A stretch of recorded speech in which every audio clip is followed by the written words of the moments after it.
Bonjour à tous et merci pour votre participation à ce webinaire avec Patrick Artus.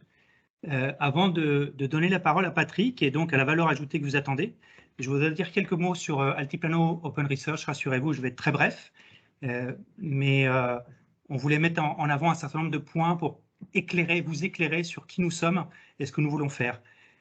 Tout d'abord, nous croyons fermement qu'une nouvelle approche de la recherche en investissement est tout à fait imparable. Altiplano est un modèle sur mesure, centré sur le client, qui canalise les effets de réseau, qui fournit des solutions à 3 tendances qu'on a identifiées et qui nous semblent assez structurelles. La première, c'est la régulation, vous le savez tous, qui conduit à plus d'oligopolisation, à la juniorisation et à la remise en question du modèle économique de recherche sur les actions. Ça, c'est un des points sur lesquels nous voulons apporter une réponse. Le deuxième point, c'est une volonté de créer de la disruption sur les formats, sur les modes de distribution, de la production de recherche, avec une offre digitale qui apporte d'autres solutions que la solution un peu, comme on dit, old school de la recherche que vous recevez aujourd'hui. Et troisième point, et ça on y croit vraiment dur comme fer, on pense qu'il y a un vrai besoin de valoriser la recherche indépendante. Et c'est notre point ici, à l'heure où on sent qu'il y a une énorme émancipation des analystes dans le monde pour aller vers le modèle indépendant, mais ce sont des gens qui ne trouvent pas de maison où faire ce travail. Et l'autre point sur la recherche indépendante, c'est que l'indépendance des analystes est parfois remise en question. Avec certains d'entre vous, on a pu en parler dans le passé. En d'autres termes, nous pensons que les investisseurs devraient payer pour ce qu'ils obtiennent en matière de qualité de recherche et pas pour ce qu'ils pensent obtenir. Donc, vous verrez que la notion de package pour l'ensemble d'Altiplano ne peut pas exister dans ce monde-là. Donc, grâce à une plateforme de recherche en ligne, donc digitale, qui intègre l'ensemble des processus de consommation de la recherche, de traçabilité, de flexibilité, Altiplano va offrir une méthode alternative et disruptive qui vise à libérer l'intelligence de nos contributeurs. Et ça nous semble extrêmement important. Et pourquoi et comment? On a 3 points qui nous semblent importants. Un, dans notre modèle économique, l'architecture ouverte, donc aller chercher les meilleurs. On n'est pas un distributeur, on n'est pas un agrégateur agnostique en matière de qualité, on est un bureau de recherche qui se constitue de gens très seniors. Deuxième point, c'est ce qu'on appelle le cherry picking. Donc c'est vous donner la possibilité de travailler avec nos experts, nos analystes qui vous semblent en adéquation par rapport à vos besoins. Et le troisième point, c'est ce qu'on appelle le pay as you go. En gros, vous payez à la carte. Donc il n'y a pas de notion de package et vous comprenez bien maintenant pourquoi sur ces 3 points, on ne peut pas faire de package. Donc en gros, qu'est-ce qu'on veut faire? Faire d'Altiplano une marque qui vise 2 points. Donc aider la recherche indépendante à résoudre tous ces problèmes de visibilité qu'ils rencontrent face à vous, investisseurs, pour construire leur propre marque personnelle au travers d'Altiplano. Le deuxième point qui nous semble important, c'est aider les investisseurs à avoir accès à des recherches alternatives, celles que vous n'avez pas le temps d'aller chercher.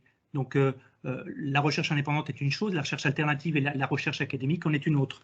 Et ce qu'on souhaite aussi, c'est vous aider à construire des budgets de recherche en adéquation par rapport à vos besoins et les placer dans un one-stop shop qui est Altiplano. Donc, nous sommes un one-stop shop en matière de distribution, au plan contractuel, en matière de monétisation. Voilà ce que je voulais dire sur Altiplano, mais on sera ravis dans les jours qui viennent d'en parler plus longuement avec vous et de rentrer dans les détails. Merci, je laisse la parole à Patrick. Bonjour à tous, ça me fait très plaisir de faire cette présentation pour Altiplano cet après-midi. Donc je vais passer quelques slides et vous avez vu peut-être que j'ai mis un texte sur le site d'Altiplano qui ressemble en thème à ce que je vais discuter avec vous cet après-midi. Donc n'hésitez pas à poser des questions, hein, si vous avez des interrogations, des commentaires, des critiques. Je ne vais pas être très long, hein, parce que l'idée, c'est de vous passer un certain nombre de messages. Ce message va tourner, bien sûr, d'abord autour de la situation économique, qui est l'environnement des banques centrales, puis autour des banques centrales, et enfin, autour de ce que ceci implique à différents horizons pour les marchés d'actions. Alors, le premier point en introduction, c'est qu'évidemment, aujourd'hui, on est obligé de faire des hypothèses sur la gravité et la durée de la crise en Ukraine. Donc c'est un travail qu'on fait en parlant au gouvernement, aux militaires même, hein, et donc aux géopoliticiens, donc en essayant d'avoir des informations de ceux qui sont dans les dossiers. L'hypothèse que je vais faire, qui correspond au consensus de ces personnes, hein, très largement, et vous avez vu les dernières déclarations aussi d'ailleurs du côté des États-Unis, c'est que nous sommes dans une crise durable. C'est-à-dire que nous n'allons pas sortir rapidement de la guerre en Ukraine ou de la crise avec la Russie. Et donc je vais me placer dans l'hypothèse où de façon relativement durable, il y a une tension sur les matières premières qui vient des sanctions sur la Russie. Il n'y a pas de sortie diplomatique rapide du conflit, donc il n'y a pas d'amélioration de la situation en termes d'approvisionnement en matières premières depuis la Russie ou l'Ukraine. Alors, quand je dis durable, je n'ai aucune idée de la durée de cette situation. Certains militaires parlent même de plusieurs années, hein. En tout cas, l'idée que dans quelques semaines ou mois, on serait revenu à une situation beaucoup plus détendue paraît très improbable. Évidemment, vous allez voir, c'est très important parce que ça conditionne tout ce qu'on peut dire après sur la perspective inflationniste, par exemple. Alors, je commence par un premier point. Et donc ça, c'est le premier choc sur les matières premières, hein. C'est ce choc qui vient de la déformation de la structure des biens, de la consommation, de la demande, hein, des services vers les biens. Bien entendu, tout ça, vous voyez, c'est très violent, hein, et c'est durable. Tout ça a été complètement non anticipé. Et ça a donc provoqué une très forte hausse non anticipée de la demande de matières premières, d'énergie, de transport, de semi-conducteurs, d'où le premier choc sur cet ensemble de matières premières. Deuxième choc, évidemment, c'est le choc que nous avons aujourd'hui avec la Russie. Et,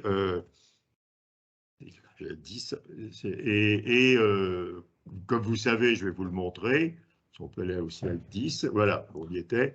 Ce que vous avez, c'est le poids de la Russie dans la, si on peut revenir à 10, le poids de la Russie dans la production d'un certain nombre, il y en a d'autres, hein, de matières premières. Vous voyez ce poids extrêmement important sur toutes sortes de métaux, de matières premières agricoles, bien entendu sur toute l'énergie.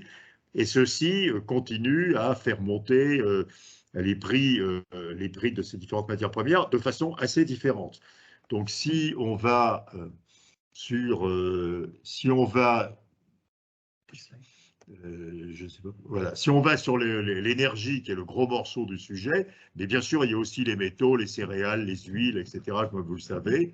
Vous voyez qu'il y a vraiment une très grande différence, d'une part, entre le pétrole et le gaz.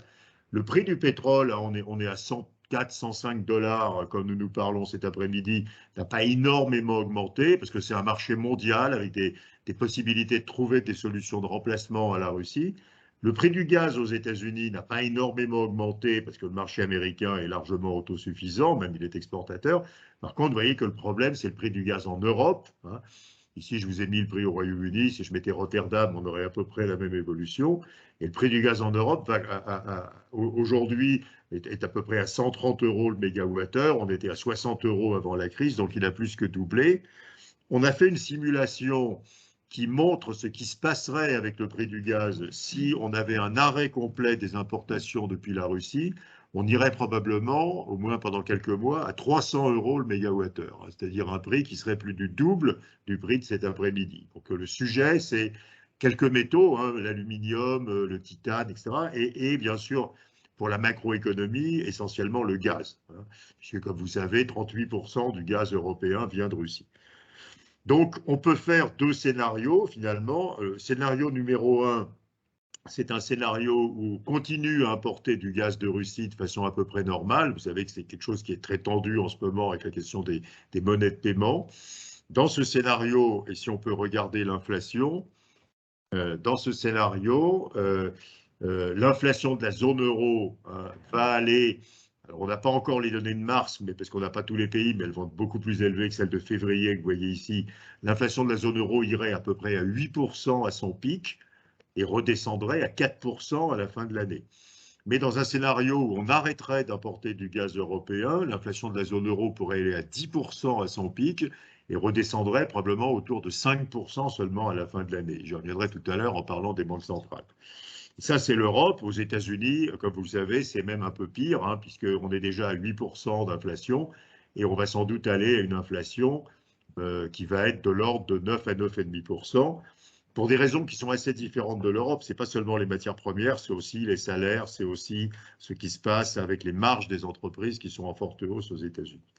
Donc voilà, donc avant de parler des banques centrales, donc premier point, même dans un scénario favorable où on n'arrêterait pas d'importer du gaz russe, la Réserve fédérale sera confrontée à une inflation qui va être au-dessus de 9%, la BCE, une inflation qui va être de l'ordre de 8%, la Banque d'Angleterre, une inflation qui va être au-dessus de 9% dans le deuxième semestre de cette année, et donc c'est un choc inflationniste extrêmement violent. Alors, qu'est-ce qu'on dit ayant fait ça de l'activité réelle, et tout ça j'en ai besoin pour parler des banques centrales et des marchés. Il faut comprendre qu'il y a une très grande différence aujourd'hui entre la situation en termes de portage du coût de ce choc avec la situation des années 1980. Dans les années 80, les salaires étaient très bien indexés sur les prix. Et donc, le coût d'une hausse très forte du prix du pétrole était porté essentiellement par les entreprises, qui avaient une perte de profit puisque les salariés étaient protégés par l'indexation. Aujourd'hui, les salaires sont très mal indexés sur les prix. Donc, vous voyez ici, par exemple, la progression des salaires. Aux États-Unis, on va vers 5% de salaire. En Europe, c'est très compliqué parce qu'il y a eu le chômage partiel qui crée un bruit complètement parasite. On va vers des hausses de salaire cette année de l'ordre de 3% dans la zone euro et probablement de 3,5% au Royaume-Uni. Et vous voyez que les salaires de la zone euro, qui augmentaient de à peu près 2,5% avant la crise, vont augmenter de 3%, donc ils augmentent d'un demi-point de plus, alors que l'inflation est passée de 0 à 8. Donc il n'y a pratiquement aucune indexation des salaires au prix. Et donc, le premier résultat important pour ce qui nous intéresse, c'est que les profits vont résister. Alors, bien entendu, il y a des difficultés d'approvisionnement, de chaîne de valeur, bien entendu, vous le savez tous, mais du point de vue de la macroéconomie, on aura une bonne résistance des profits parce que le choc est porté essentiellement par les salariés à cause de cette très faible indexation des salaires au prix. Aux États-Unis, les salaires sont passés d'une hausse de l'ordre de 3% par an à 5, donc ils augmentent de 2 points, alors que l'inflation est passée de 2 à 9, qu'elle a augmenté de 7 points. Donc vous voyez l'énorme degré de sous-indexation des salaires au prix. Donc on n'a pas du tout le même partage du coût et pas du tout la même réaction des résultats, des bénéfices par action que celle qu'on avait dans les chocs matières premières du passé. Le deuxième sujet, c'est qu'évidemment, les budgets vont être extrêmement actifs et contracycliques. Alors surtout en Europe, vous voyez ici la difficulté aux États-Unis. Les États-Unis, vous voyez la ligne orange, orange-rose. Il y a une forte contraction budgétaire que nous n'allons pas avoir du tout dans la même ampleur en Europe, parce qu'aux États-Unis, Biden n'a pas réussi à passer l'essentiel des mesures qu'il voulait passer au Congrès. Alors, il vient de passer 100 milliards de dollars de dépenses militaires, ce qui n'est pas encore dans ce graphique et qui va un peu arranger les choses, mais vous avez une contraction assez forte des déficits publics et de la politique budgétaire aux États-Unis. Vous ne l'aurez pas, ou très peu en Europe, quand on aura le détail des nouvelles mesures qui arrivent continuellement pour aider les ménages, pour aider les entreprises et pour augmenter les dépenses militaires. Mais quand même, le fait essentiel, je l'ai dit, ça va être cette contraction du pouvoir d'achat. Le salaire réel moyen d'un Européen cette année, avec une inflation moyenne qui sera de l'ordre de 5% et un salaire à 2,5, va baisser de 2,5, avec un peu d'aide des États, mais il y aura quand même une grosse contraction du pouvoir d'achat qui va freiner la consommation. Alors, en plus de ça, il y a quelque chose qui est extrêmement difficile à mesurer, qui est le fait qu'il y a une perte de confiance massive. Vous avez vu, c'est vrai aussi bien du côté des ménages, les indices de confiance des consommateurs sont absolument en chute libre. Le plus impressionnant, c'est le Royaume-Uni, où la confiance des consommateurs est la plus basse depuis la Seconde Guerre mondiale. Et les indices de confiance des entreprises sont aussi extrêmement mal orientés. Vous avez eu l'indice IFO, par exemple, en Allemagne. J'ai vu hier une enquête qui était faite par les ETI, sur les ETI françaises, par le groupement des ETI, par le METI, qui montre un effondrement de la confiance des patrons d'ETI en France. Donc nous allons avoir, en plus de cet effet obligatoire qui est l'effet de perte de pouvoir d'achat, nous allons avoir un recul dans les achats de logements, un recul de la consommation, de l'épargne de précaution et un freinage des investissements des entreprises. Donc deuxième message, après le message du pic d'inflation extrêmement violent, à nouveau autour de 9 aux États-Unis, au Royaume-Uni, autour de 8 en Europe, à condition qu'on continue à importer du gaz russe en Europe, sinon ça serait pire. Le deuxième message, c'est que la croissance va baisser beaucoup plus que ce que les consensus ou les banques centrales ou les institutions internationales disent aujourd'hui.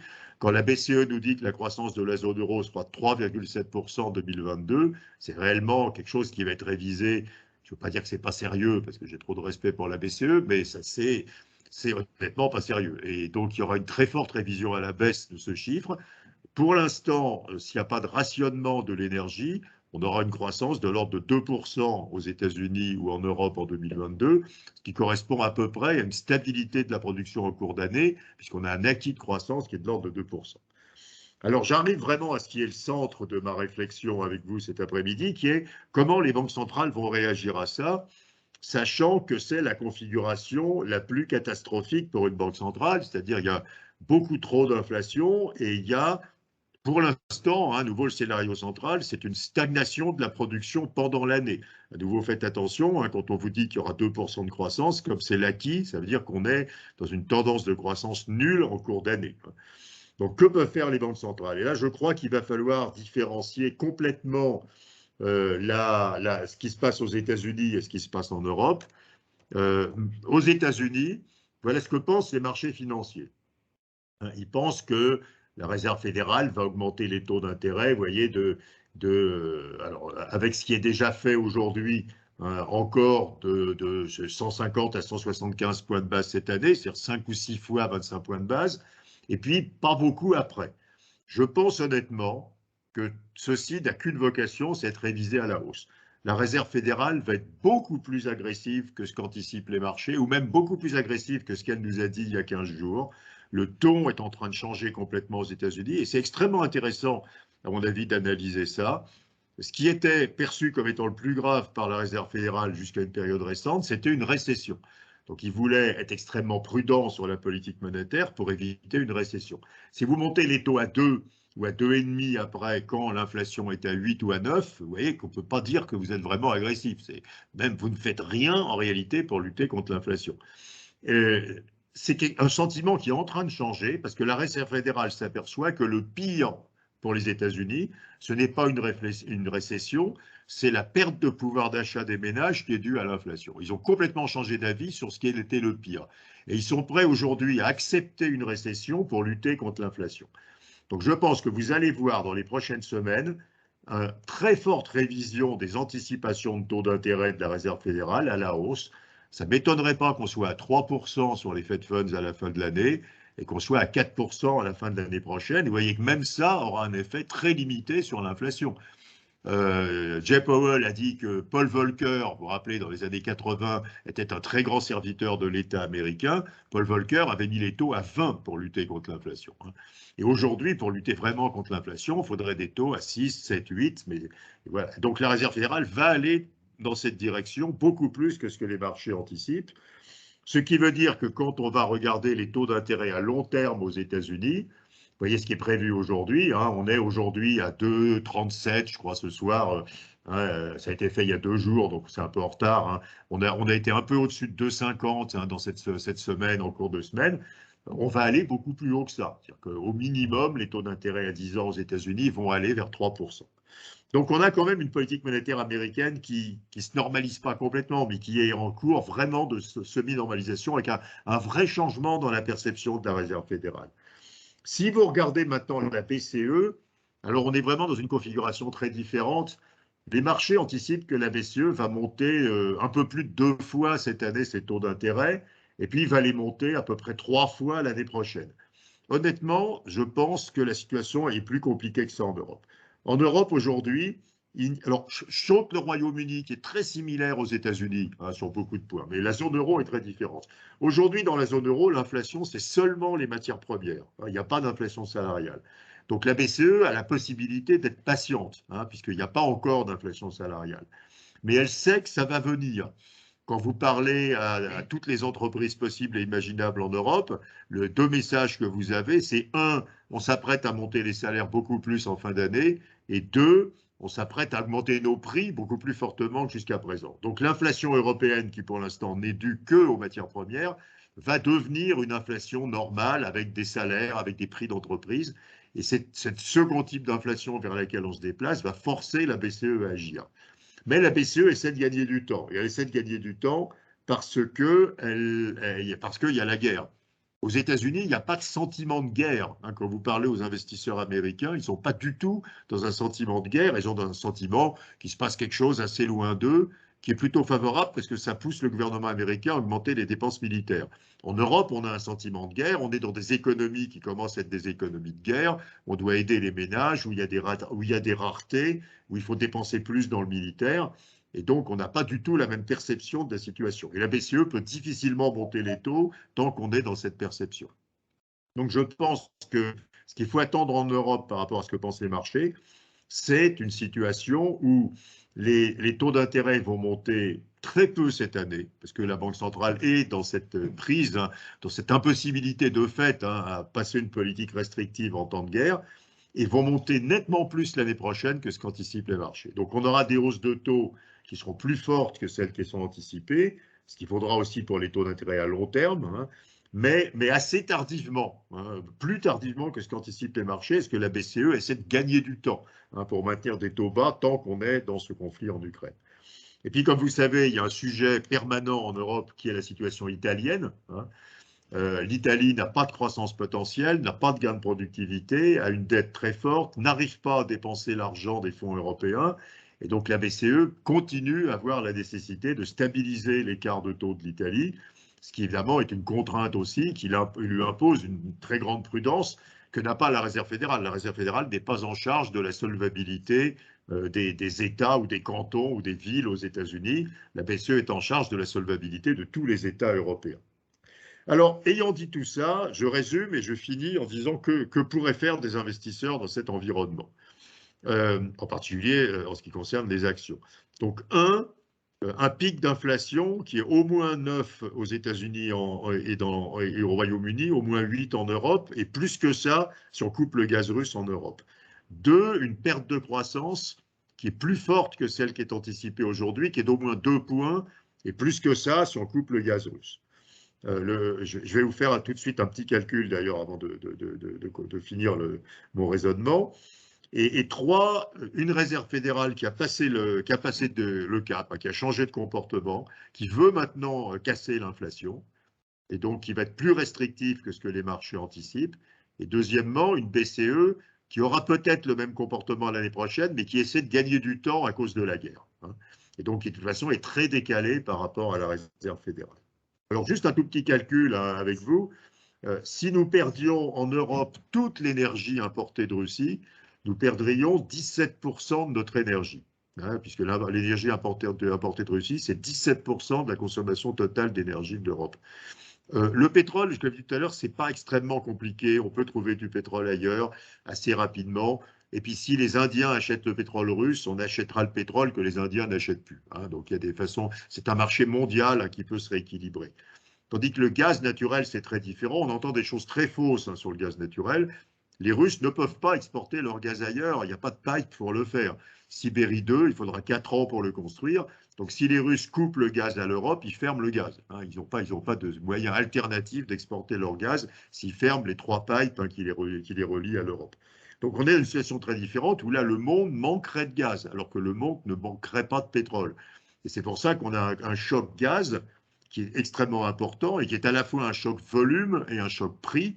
Comme j'ai dit tout à l'heure, dans ce scénario où on arrête d'importer tout de Russie, eh bien, le prix du gaz pourrait monter à 300 € le mégawattheure, c'est-à-dire multiplié par 5 par rapport à la situation d'avant la guerre. Et alors que le prix du pétrole ne bougerait pas énormément, puisqu'à nouveau, c'est un marché mondial qui se consoliderait.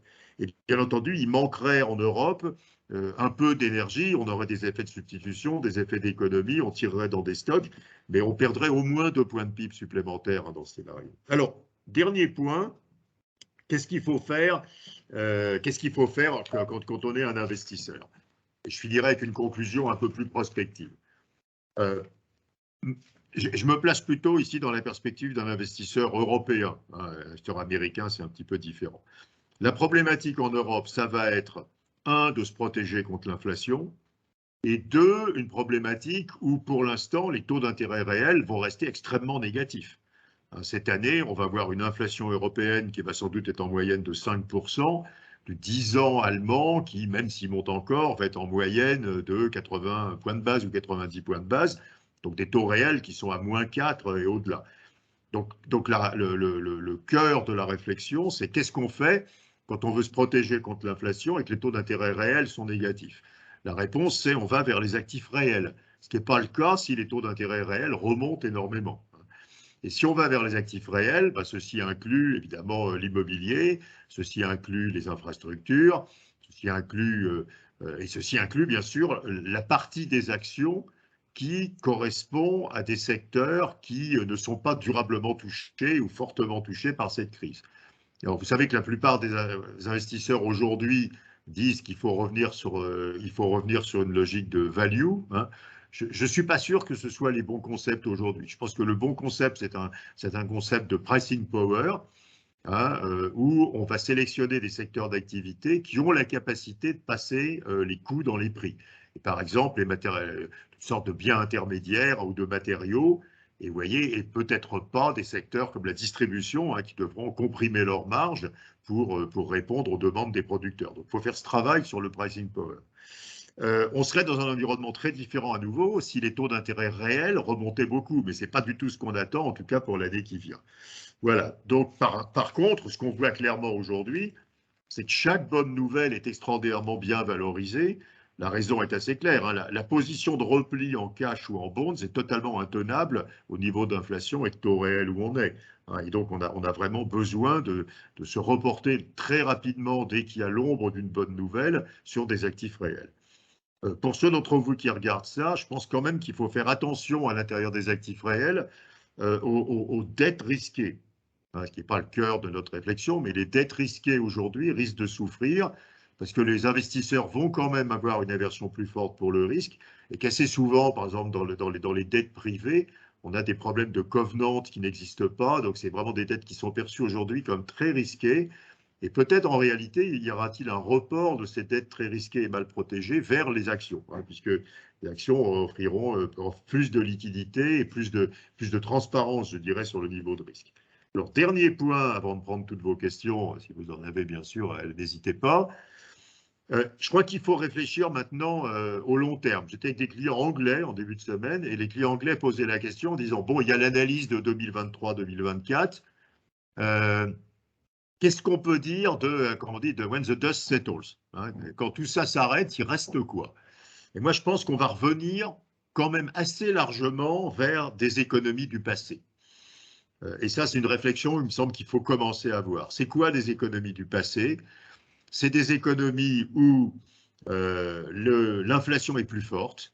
Et l'inflation est plus forte parce que les salariés vont se défendre, hein, ils vont obtenir une nécessaire amélioration de leur pouvoir d'achat, parce qu'on voit bien que les producteurs de matières premières sont en train de comprendre qu'ils peuvent exercer du pouvoir de monopole. Hein, regardez la réaction de l'OPEP, regardez ce qui se passe sur les métaux. Donc on aura des comportements de monopolistes des producteurs de matières premières qui sont aussi évidemment inflationnistes, parce qu'il y a la transition énergétique qui va faire monter les prix de l'énergie et qui va prendre le relais de la guerre en Ukraine. Et puis parce qu'il y aura une certaine segmentation de l'économie mondiale, un certain nombre de productions qu'on va se forcer à faire dans des pays à coûts de production élevés. Donc je crois qu'on va passer de cette crise, bien sûr avec des pics d'inflation très élevés, hein, mais à une économie de routine qui sera plus inflationniste. C'est-à-dire que le standard d'inflation, ça sera plus 1 ou 1,5, ça sera 3, quoi, hein. Et donc ça, évidemment, c'est un vrai changement. On revient au standard des économies des années 80-90. Deuxièmement, les banques centrales seront davantage préemptives. Là, elles ont laissé l'inflation monter à 8 sans rien faire, elles le regrettent. Alors, les circonstances ne permettaient pas de réagir, hein. Il y avait le Covid, maintenant il y a la guerre en Ukraine. Mais vous connaissez la théorie de la pâte dentifrice, hein, là, quand l'inflation, c'est comme la pâte dentifrice, quand c'est sorti du tube, ça ne peut plus y rentrer, hein. Et là, on est bien dans ça, donc ça va être très compliqué de faire rentrer l'inflation dans le tube, ça va être très coûteux. Elles auraient mieux aimé être capables d'agir plus tôt, et dans le futur, elles ne se laisseront pas prendre, donc elles seront plus réactives sur l'inflation. Avec des salariés qui auront plus de pouvoir de négociation, vous voyez, on revient vers les économies des années 80. Et donc, ça veut dire quoi? Ça veut dire que dans le futur, les marges des entreprises souffriront davantage dans les chocs d'inflation parce que les salariés se défendront mieux Et parce que comme les banques centrales seront plus réactives, ce sera plus difficile de faire des déficits publics pour que les États prennent une partie du choc. Donc réfléchissez aussi à la séquence 2024, 25, 26, qui sera une économie assez différente de celle dont on sort, et qui va ressembler plus à l'économie des années 90. Voilà, donc conclusion de tout ça, on n'est pas au bout des révisions à la hausse de l'inflation, on n'est pas au bout des révisions à la baisse de la croissance. Grosse asymétrie, réserve fédérale, zone euro, au moins pendant toute cette année, au début de l'année prochaine, et marché des actions qui reste une bonne protection contre l'inflation en éliminant les secteurs, et je parlais de la distribution, sans doute l'automobile, qui ont des gros problèmes de pricing power dans cet environnement, mais avec quand même ce qui tient le marché action, les taux d'intérêt réels qui restent négatifs en Europe, les salaires qui pour l'instant n'ont pas réagi à l'inflation, donc qui soutiennent les profits, les aides de l'État, et puis des budgets publics plus importants dans beaucoup de choses, dans la transition, dans la défense, etc., et qui vont aussi soutenir un certain nombre de secteurs. Donc voilà, donc les actions restent dans cet environnement une protection à inflation, comme d'ailleurs d'autres actifs réels comme l'immobilier. Vous avez d'ailleurs vu que les prix de l'immobilier sont en train, en Europe comme aux États-Unis, de battre tous les records de croissance dans le mois de février au mois de mars, ce qui montre bien ce caractère refuge-inflation de cette catégorie d'actifs réels. Bon, je m'arrête, et parce que je pourrais vous parler 4 heures, mais ce n'est pas l'objet, et je vais répondre à toutes les questions que vous pourriez avoir. Les questions. Merci Patrick pour cette présentation très intéressante. Alors, effectivement, pas mal de questions. Je vais les prendre dans l'ordre chronologique. La première, Patrick, peux-tu nous donner le niveau de taux d'intérêt soutenable pour l'Italie par rapport à tes estimations de croissance potentielle? Oui, alors la croissance potentielle de l'Italie en volume est de 0. À cause du vieillissement et de l'absence de gains de productivité, on ne voit pas d'amélioration à court terme, d'autant plus que, comme vous avez peut-être vu, l'Italie n'arrive pour l'instant à dépenser que 40% des fonds de Next Generation EU, par manque de projets. Donc on avait beaucoup d'espoir dans l'argent européen pour redresser la productivité de l'Italie, mais ça n'a pas l'air de marcher bien. Et si vous restez sur cette hypothèse-là, en disant que l'inflation de long terme est de l'ordre de 2, ça fait une croissance nominale de 2, honnêtement, il ne faudrait pas que le 10 ans italien dépasse 2. Donc on y est, quoi, je veux dire. Donc en gros, on est à peu près au seuil acceptable par l'Italie. Alors cela étant, ça ne veut pas dire que quand on est à 2,20, il y a une crise, parce qu'on reste dans l'idée, et c'était redit plusieurs fois par la Banque centrale européenne, qu'elle n'accepterait pas une crise.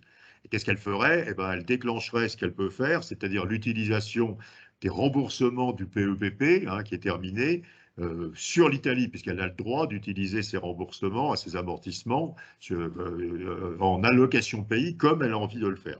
Donc pour l'instant, ça tient.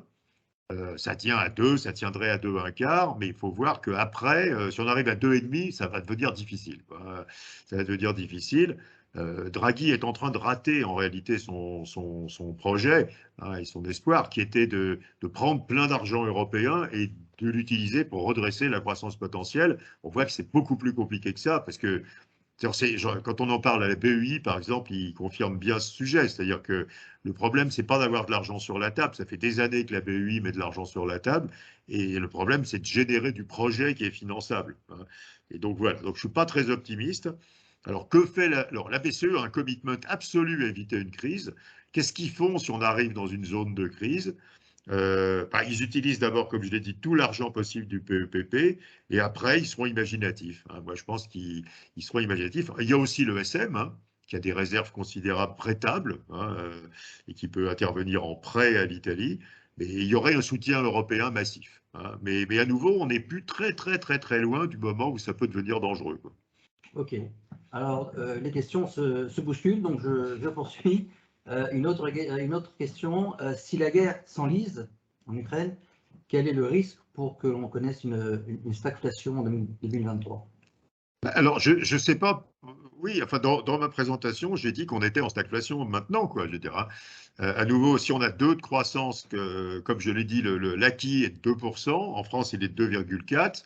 Le premier trimestre va être un petit peu positif, ça veut dire qu'on va être un petit peu négatif sur le reste de l'année, en tout cas en Q2, Q3, en Europe et en France, on reste d'être en croissance légèrement négative. Et le légèrement, je ne sais pas, parce que j'ai été impressionné, comme je l'ai dit tout à l'heure, par ce qu'on voit dans les enquêtes de confiance, quoi, qui est en train de se dégrader de façon extrêmement violente. Il y a un phénomène en plus que vous connaissez, dont on n'a pas parlé, c'est le Covid en Chine, qui crée, quand vous parlez des entreprises industrielles, comme vous savez, un gros problème de chaîne de valeur, d'approvisionnement qui est en train de recommencer. Vous avez eu les PMI ce matin en Chine, qui sont largement en dessous de zéro. Donc voilà, donc aux États-Unis, à nouveau, il n'y a pas de risque de récession, puisqu'aux États-Unis, on a une économie qui est pas du tout affectée, qui est même affectée positivement par la guerre en Ukraine, parce qu'on met de l'argent public sur la table. Et puis, comme vous avez vu, les ménages américains, évidemment, ont un recul de leur pouvoir d'achat avec l'inflation, mais pour l'instant, ils tirent sur leur épargne. Donc, on n'a pas non plus d'effondrement de la consommation. Donc, aux États-Unis, il n'y aura pas, le risque de récession est quasiment nul. Dans la zone euro, moi, je pense qu'on va être en récession en Q2, Q3. Et comme on va avoir 8% d'inflation, on est vraiment en stagflation, quoi. On y est cette année, quoi. C'est même pas la peine d'attendre l'année prochaine. Ok. Autre question, est-ce que tu penses que le nécessaire contrôle des spreads va conduire la BCE à vivre de façon quasiment éternelle dans le quantitative easing? Alors, ils veulent en sortir du QE. Le problème, c'est pas tellement le QE global. Le problème des spreads, c'est compliqué parce qu'avec le PEPP, ils pouvaient dévier du poids en capital comme ils le voulaient. Avec le retour à l'APP, il faut qu'ils investissent sur les poids en capital des pays. Alors, ils peuvent, il y a le cas grec qui a été traité, ils n'ont pas le droit d'acheter de la Grèce, mais ils ont fait une exception, donc ils peuvent continuer à acheter de la Grèce, même si le rating de la Grèce est trop bas. Mais s'il y avait un gros choc sur l'Italie, pour l'instant, le seul instrument, ce serait d'utiliser à nouveau les tombées du programme précédent pour acheter massivement de l'Italie, et ça suffirait peut-être pas. C'est pour ça que j'ai dit que je ne savais pas ce qu'il ferait, mais que probablement il serait imaginatif. Donc on peut. Bon, après, peut-être que le wording suffit. Whatever it takes, quand Draghi dit ça en juillet 2012, ça marche. Et ils ouvrent le QE en enfin, ils l'annoncent en 2014, quoi. Pendant 2 ans, le marché tient uniquement sur le wording de Draghi. Donc sans doute, il y aurait un wording très précis de Lagarde disant que la BCE n'autoriserait pas, sans être très explicite sur les moyens, une ouverture des spreads au-delà d'eux. À nouveau, il ne faudrait pas que ça aille. On tourne autour de 150 points de base sur le spread BTP-Bund d'aujourd'hui. Il ne faudrait pas que ça aille à 200 points de base, quoi, je veux dire, parce que là, on serait vraiment dans la zone dangereuse. Ok. Alors, encore d'autres questions? Oui, excuse-moi, Patrick, je voudrais rebondir sur la question précédente, Oui. c'est François, concernant les politiques non conventionnelles des banques centrales. Elles ont fonctionné, en tout cas, elles ont pu être mises en place parce qu'il y avait une sorte de synchronisation mondiale des politiques de QE.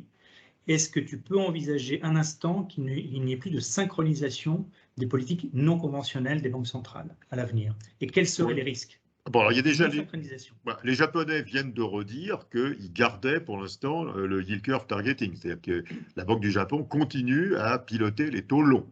Donc ils sont vraiment, eux, très différents.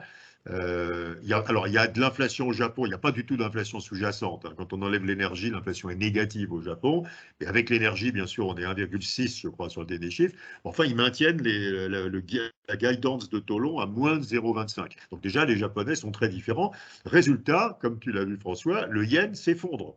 Le yen s'effondre, ce qui est extrêmement nouveau. Ça ne se passait pas dans le passé. Donc il y a une sensibilité nouvelle des flux de capitaux internationaux aux écarts de politique monétaire. On n'avait pas vu ça avant.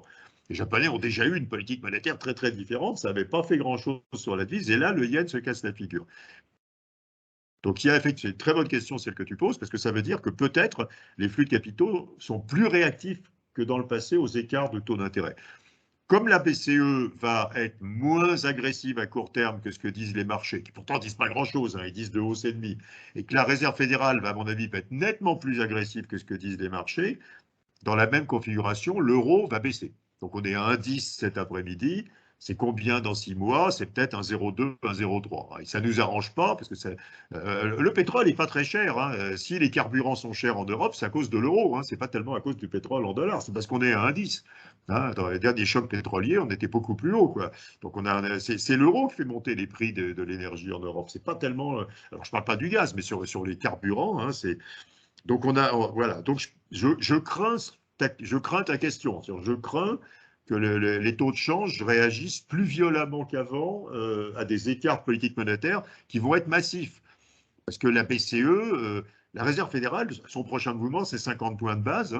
Ça, c'est annoncé.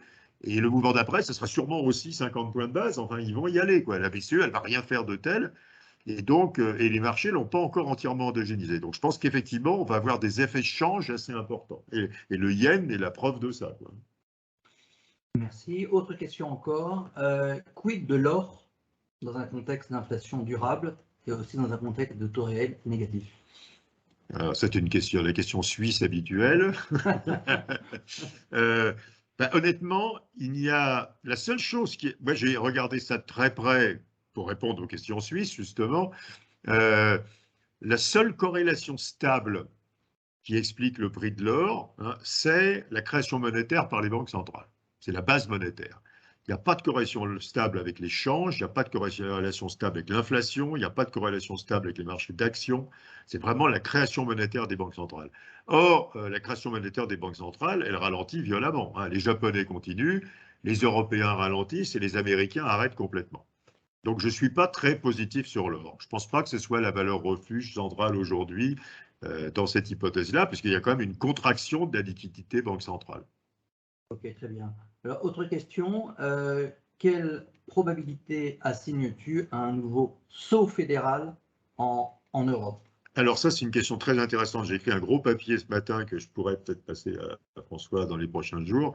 À chaque crise, c'est pas vraiment un saut fédéral, c'est à chaque crise, on s'assied sur les institutions qu'on avait mis en place. C'est assez fascinant. Whatever it takes de Draghi, et le truc qui s'appelle l'ESM, que vous connaissez, hein, qui fait des prêts aux pays européens, c'est interdit normalement, que ça s'appelle du bail-out. Hein, on va sauver le pays en difficulté. Normalement, on n'a pas le droit. On avait une clause de no bail-out dans les traités. Donc en 2012, on s'assied sur la clause de no bail-out. En 2020, on fait Next Generation EU. Next Generation EU, c'est un truc où les Allemands donnent de l'argent aux Italiens et aux Espagnols. Normalement, c'est interdit, puisqu'on n'a pas le droit de faire une union de transfert. 2020, on fait une union de transfert. Donc, est-ce qu'on fait? Est-ce qu'on s'assied sur d'autres principes cette fois-ci? Alors, vous savez qu'il y en a deux qui sont dans le collimateur, hein. C'est l'Europe de la défense et c'est l'Europe de l'énergie. Alors, la Commission veut avancer, avec les Français, etc., veut acheter l'énergie européenne avec un seul acheteur européen, veut créer une Europe de la défense. Ce qu'on voit aujourd'hui, c'est que les Allemands sont couchés en travers. Il faut quand même le dire, il y a vraiment un vrai sujet. Vous avez vu les achats d'F-35 qui vraiment créent une très forte tension diplomatique entre la France et l'Allemagne. C'est quand même très inamical au moment où on essaie de faire une armée européenne, avec ce qui veut dire avec des constructeurs, avec de l'industrie de la défense européenne, hein. Et le voyage tout seul des Allemands au Qatar pour acheter du gaz, le jour où Ursula von der Leyen annonce l'acheteur unique européen, c'est quand même pas très sympa. Donc pour l'instant, on sait qu'il y a une volonté de la Commission et de quelques pays, mais que les Allemands n'ont aucun enthousiasme pour ces nouvelles avancées. Alors on va voir. Je pense qu'ils craqueront, comme d'habitude. Rappelez-vous la Grèce, quoi. Les Allemands finissent par dire non et après ils craquent, quoi. Deux autres questions et probablement les deux dernières. On me fait remarquer que pourtant les marchés actions ne sont pas si bien comportés dans les années 70-80, dernière période où on avait quand même une forte inflation dans les pays occidentaux. Donc, dans quelle mesure, nous, aujourd'hui, on peut l'être un peu plus optimiste? Oui, mais j'ai déjà répondu à cette question. C'est qu'il y a deux grosses différences. Il y a deux grosses différences entre les années 80 et aujourd'hui. C'est la sous-indexation des taux d'intérêt à l'inflation, qui fait que quand il y a de l'inflation, les taux d'intérêt réels deviennent plus négatifs. On n'est pas sous Volcker, quoi, je veux dire, hein.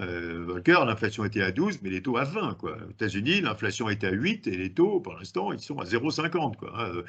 Et deux, la sous-indexation des salaires à l'inflation, qui font que quand l'inflation monte, les salaires réels baissent et ça soutient les profits.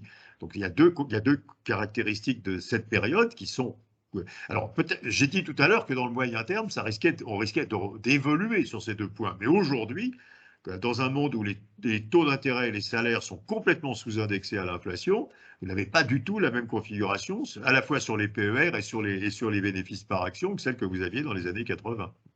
Très bien. Et pour finir, mais là, je sais que tu en as parlé pendant un bon moment, quel est le risque finalement de récession en zone euro aux US, si on devait résumer en deux phrases? US, non, à cause des réserves d'épargne et à cause quand même de la petite relance budgétaire. Et puis parce qu'il n'y a pas d'effet direct négatif de la guerre sur les États-Unis. Il n'y a pas de problème de fourniture en gaz aux États-Unis. Et zone euro, oui, je pense que le PIB sera en croissance négative en Q2, Q3 dans la zone euro. Le degré de négatif est très compliqué à évaluer aujourd'hui parce que c'est quand même très largement un effet de confiance.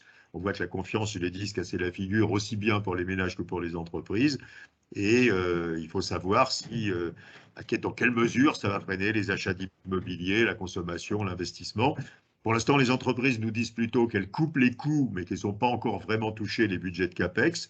Mais on voit que l'étape suivante, c'est de commencer à toucher les budgets de CAPEX, et là, ça deviendrait assez inquiétant. Très bien. Eh bien, Patrick, merci beaucoup pour cet exposé d'une qualité inestimable. Et je vais laisser François conclure quelques mots pour... Oui. Non, c'est là, François. Ça, on est ensemble. Merci à tous d'avoir participé. Pardon, on ne me voit pas très bien, mais d'avoir participé aujourd'hui à cet événement que Altiplano est heureux de vous offrir. À l'avenir, on fera d'autres webinaires pour vous présenter l'ensemble de nos experts. On en a pas mal dans le pipeline, donc on est très impatient de vous les présenter, de présenter leurs profils, leurs travaux. Mais ce qui est important surtout, c'est qu'on puisse vous rendre visite pour vous expliquer les 3 piliers, l'architecture ouverte, le cherry picking, le pay-as-you-go. Ce sont des notions qui ne sont pas forcément évidentes. On a beaucoup travaillé dessus, on a beaucoup travaillé le modèle économique, on a beaucoup travaillé sur la modélisation de l'offre qu'on peut vous faire pour que à la fois vous puissiez consommer intelligemment avec beaucoup de discipline et que vous puissiez profiter de la très grande qualité des gens que nous sommes en train d'onboarder. Nous allons bientôt annoncer quelqu'un sur le secteur des médias. On sera très fiers. On a des gens une publication sur l'énergie. Donc, on a des gens de très grande expérience et on sera très heureux de venir vous les présenter. Merci encore pour votre temps et on vous recontactera à la fois pour un enregistrement de cet événement et à la fois pour vous rendre visite. Merci. Merci beaucoup.